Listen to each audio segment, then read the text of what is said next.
WhatsApp पे ये चल रहा है कि पहला देश का एजुकेशन मिनिस्टर कहाँ है, और आपने बता तो दिया मौलाना अबुल कलाम, लेकिन इस देश के मुसलमानों के साथ प्रॉब्लम भी यही है। आइए देखते हैं, मजा आएगा। कि इंडिया का सबसे पहला एजुकेशन मिनिस्टर कौन था? अभी पता चलेगा। मौलाना आजाद।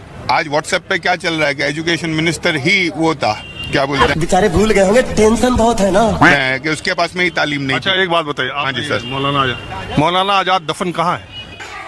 पता नहीं। इंडिया में ही कहाँ? नहीं मालूम है सर, मैं झूठी तरबियत।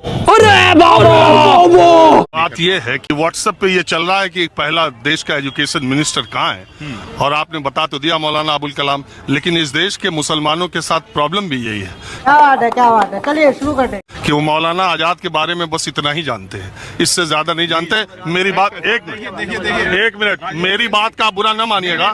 बड़ा हरामी हो बेटा। और मुसलमान नहीं, इस देश के राजनीति की भी त्रासदी है कि देश का पहला शिक्षा मंत्री मौलाना आजाद, जिन्होंने की राष्ट्रभक्ति की शानदार मिसाल पेश की, लेकिन मैं उनके निधन के मौके पर मैं उनकी मजार पे जाता हूं, और मुसलमानों के नाम पर सियासत करने वाले, शिक्षा के नाम पर सियासत करने वाले, मौलाना आजाद की तस्वीर लगाकर रैलियां और तकरीर करने वाले लोग, यही नहीं, अभी और सुनिए।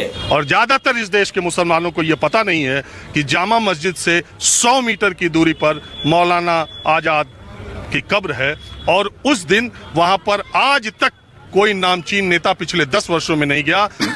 सही पकड़े हैं। वहां एक आदमी है जो झाड़ू पोछा करता है और पुण्यतिथि के दिन 2 फूल जाकर चढ़ा देता है। कोई सियासत का बड़ा आदमी नहीं आता। यही मौलाना आजाद लेटे हुए हैं, यही 100 मीटर दूरी पर। नाइस। और सर अगर आप यूं गिनने कि अगर इंडिया में ये 10 साल जो निकले हैं ना सर, आज भी मुस्लिम यूनाइट नहीं है। अरे कहना क्या चाहते हो? वो एक दूसरे के तबके में सुन्नी तबलीग करने में ही पीछे रह गए। अगर मुसलमान अगर ये समझे कि ये दीन की नहीं, ये दुनियावी भी बात को अगर समझे सर, तो एकजुटता ये चीज भी होनी जरूरी है। अच्छा, देखिए देश में 2 तरह के लोग हैं, में ही पीछे रह गए हैं। देश में 2 तरह के लोग हैं। अरे बाप रे, ये तो धोती खोल रहा है। एक ये मानते हैं कि सारी बुराई 2014 के बाद आई है, दूसरा ये मानते हैं कि 2014 के पहले सारी बुराई थी, 2014 से ही राम राज आ गया, सब अच्छा हो रहा है, और इसके पहले सब खराब था। दूसरे तरफ के लोग ये हैं कि 2014 के बाद ही सब खराब हो गया, उसके पहले अच्छा था। लेकिन अच्छा था भी तो मुसलमानों की दृष्टि से मैं ये कह सकता हूँ, इसी देश में सच्चर कमेटी ने कहा कि इस देश के मुसलमानों की स्थिति दलितों से खराब है। नहीं।